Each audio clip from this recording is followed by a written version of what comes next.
In this video, I'm going to show you Foggy Green preset tutorial in Lightroom Mobile. You can download this preset for free via the link in the description, but before that, the file is protected by a password.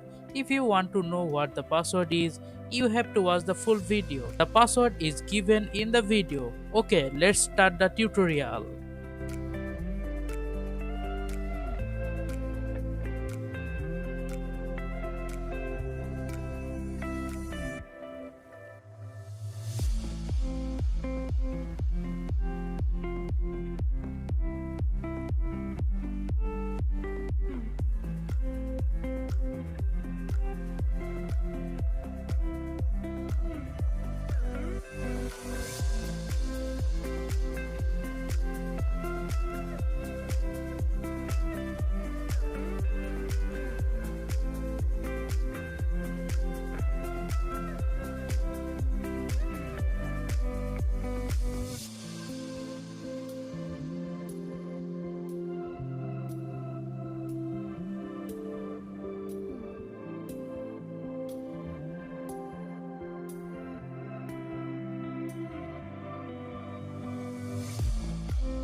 How was the tutorial? Tell me in the comments. Please like, comment and share this video with your friends and family.